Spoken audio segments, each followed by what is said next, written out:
just, yeah, I think this is Brazilian number 9, and we tend to have really, really good fights, and they always give me the gamest Brazilians to come out of Brazil, so nothing new, lad.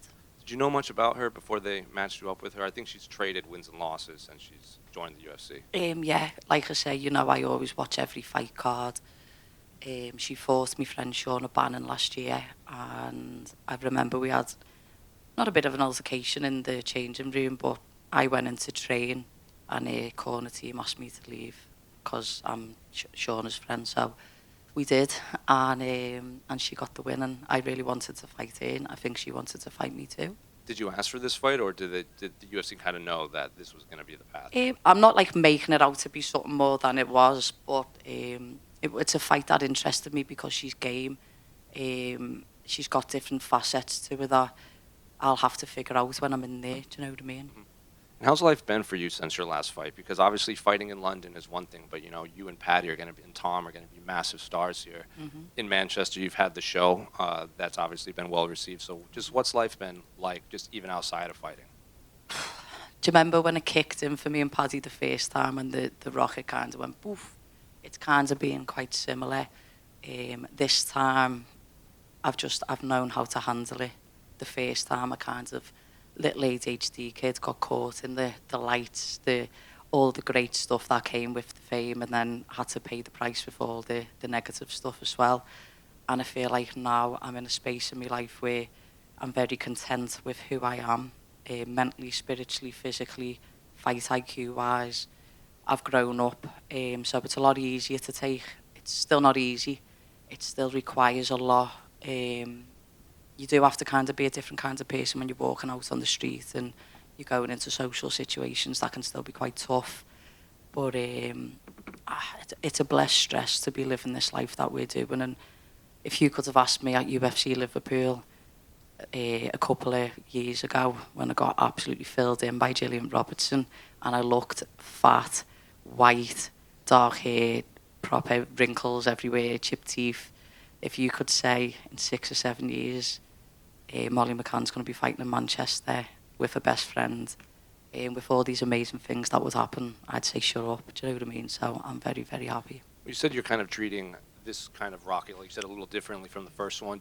Was that a conversation you had with yourself before? Like, if this happens to me again, I'm going to treat it differently? Or did something happen this time that made you rethink it? I think just my mental well-being was so damaged after, just before I fought Erin Blanchfield. It was like so much to take in, and I just had extreme burnout. And obviously, like you know, I went to a bit of therapy to try and work through that kind of thing, and I realised like what the triggers are if you're going to start going that way again. So I just know myself more to be like, if I'm starting to feel like that, reacting this way, take yourself out of that situation and not give so much to everyone, and especially something like this whole week.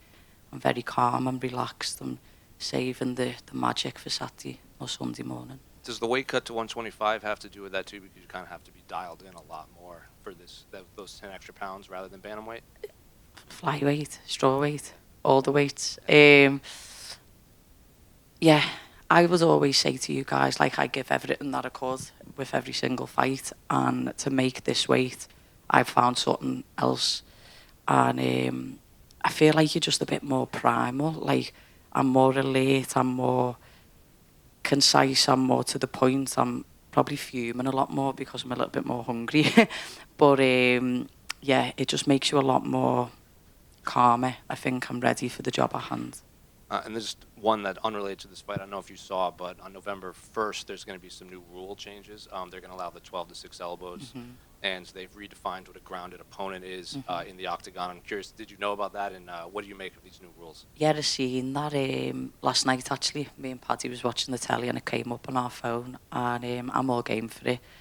I want soccer kicks to the head. I'd have a good go at it all, you know me. Do you know what I mean? Even if they said, we'll take the gloves off, yeah, do bare knuckle MMA, I'd have a good go. So, yeah, I'm game. Molly, earlier today, Paddy did an interview and he said a few weeks ago he wasn't really mentally in this fight and his coaches were thinking about pulling him out, and then he sort of turned it around. Could you feel that a few weeks ago with him? Personally, this is the hardest fight camp me and Patrick have had outside of our professional career. Just personally, losses and grievances that we've had to go through is took a lot, and all I know, when the pressure's on, we know how to pull it out the bag. And I wouldn't say his performance was in any kind of, oh, he's not good enough there, or anything. That was never in question. It was just more, can you cope with what's just happened, as well as having 2 kids, as well as having the pressure of this fight? Molly, can you cope with what you're going through? Is this okay? Blah, blah, blah. And we have honest conversations in our gym, and he's just honest enough to bear that with the media, so nothing but respect for him. We know you guys are fighters, right? But when you have to deal with the outer cage stuff as well, and you have to go through a camp, it's not happening to you out like when you're not preparing for a fight, it's happening to you at the worst possible time. Mm-hmm.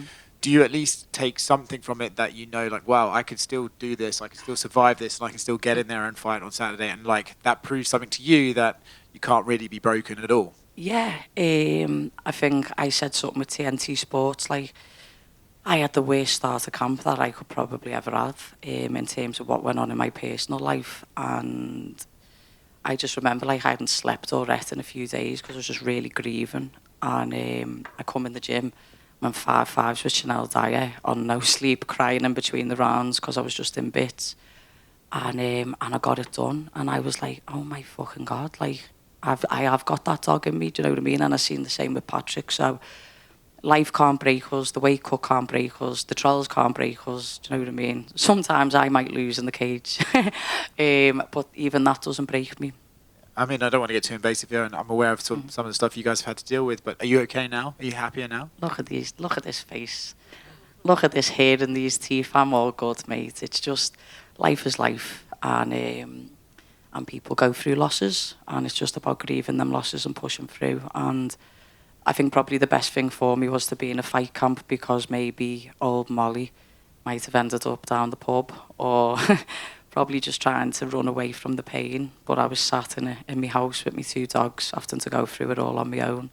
And I swear to God, you will see the best me on Saturday night. When you look back at your appearance for your debut compared to Molly McCann we see today, do you wish you could have given her some advice on how to freshen up a little bit? Yeah, Molly McCann. I am where I'm supposed to be. God and the universe has put me where I'm supposed to be at the right time. And was I ready for this then? No, I weren't. What, did I have the fight IQ for this weight and this part of my career and life? No, I weren't. You have seen me grow up in front of you all, for the good and for the bad, and I've learned from my mistakes. And I'm happy with where I am, and it shows to people that you can be a normal person, and you can have the highest highs, and you can have the lowest lows, and no matter what, you can keep on moving forward, and anything is possible. Just 2 more here. Is anyone else allowed to speak, or is it just you two? Just us 2 for now. Just 2 quick ones. In the state side, we're seeing this kind of big explosion in women's sports. Obviously, WNBA. Yes, that's where I was going. Obviously, Angel UFC. Reese, let's go. Have you kind of seen that translate over into now more interest in women's MMA? Because obviously you guys have kind of been on the forefront of like sports in general with the men, but within the last 6-7 months, it's kind of taken to another level stateside. Yeah, do you know what? A couple of years ago, when we had that mad night in London, and I won, and then I feel like Katie Taylor beat Amanda Serrano, and then England won the Euros in the football/soccer for you Americans, and then March Madness happened, and then Caitlin Clark and Angel Reese, and it's just like women in sport are starting to really get the respect they deserve, and it's good to see. It's positive. It's nice to see that men can bring. What I've noticed, I obviously support Everton Football Club. I'll go and watch the women, and you see dads who get the kids on a weekend, or are full-time dads, take the kids to the match because it's something that they can do with their sons or their daughters. So it's nice to see that the vibe's a little bit different at a female sport event. It's a bit more empowering and a little bit less negative. So it's great to see, and it's nice to see the girls getting paid. And last one, can I get your thoughts on the main and co-main for Sunday morning? I think, I'm not disrespecting either fight, and all the fighters, but I would love to see Leon win TKO. Sorry, Bilal, but he's our boy. And I think Tom and Curtis, it's going to be a finish. I don't think it's going to 5. And I think Tom is probably going to get a submission win. Well, I just want to ask you about the TV show you recently did. You put yourself out there. It can go either way sometimes when you do that. What's the reception been like since it's aired? Like, in all honesty, since my fight in February, I haven't received much hate in my life, which is quite mad. I think I've been as vulnerable as I can be to the world, and it's paid me back tenfold. I think people have just seen me a little bit more of the authentic me, as opposed to the sound clips, the sound bites that the media will put up of, like me drunk or eating with Paddy somewhere, do you know what I mean? But the city's really got behind us. I think we've made the city really fucking proud, and I'd like to say the rest of the country as well. It's boss to make where you're from proud and put them on notice, do you know what I mean? Absolutely, and just one more from me. You're settling into a new division now. When you're looking up the rankings, you're looking at the champion and the challengers. What do you make of your new home? I'm not looking past Bruna Brasil. Molly, you mentioned about the highest highs and lowest of lows, and when we look back at that first half of 2022, those back-to-back spinning back elbows, it was an absolutely amazing time for you. And then after that, what you've overcome since then has been incredible, and starting the year off with a bang back in the win column. Can you talk about how much you've grown as an athlete and as a person due to those circumstances? I feel as if I was quite nervous fighting a grappler in the high weight division if they were really outsized me, so I was somewhat petrified to make a mistake. But at this weight category, I feel like I don't need to carry that negativity with me. It's just only focusing on myself and me improving my skill set. That's a wonderful place for a fighter to be.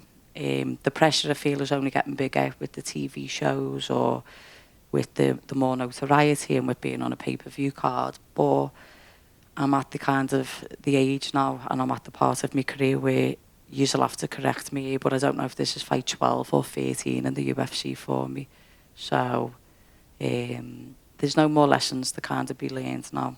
It's going, reframe a fight week to coming in and just enjoying it, having fun, not wasting my energy. And it's my job.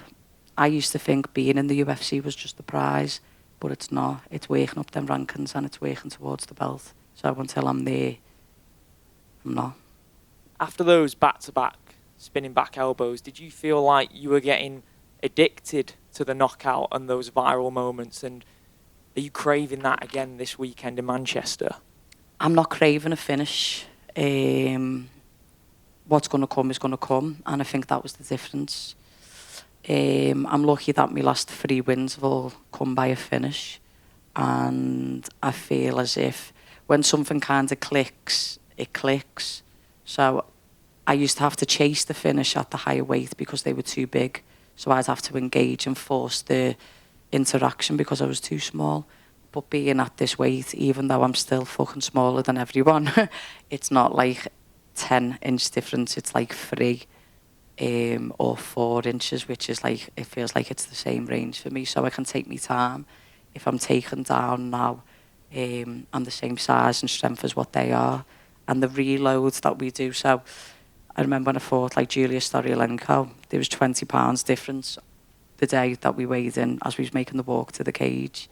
Whereas the last fight, it was like near enough the same. Do you know what I mean? And then you could see that in the performance. So I made a rod for my own back in the beginning of my career, but we're here in the end. You know, you and Paddy have both shown you can go out there on your own without each other being on the same card, but do you feel a lot more powerful in there knowing that Paddy's going to be fighting after you and all your teammates as well are on Cage Warriors tomorrow night too? Yeah, I feel as if it's my job to make sure I don't send to Z West. So I can't go out and lose first. Do you know what I mean? I have to win for myself, but we are that close. That would rock, yeah. And you see that with like the New Zealand lads and the Australian boys, or even some in America.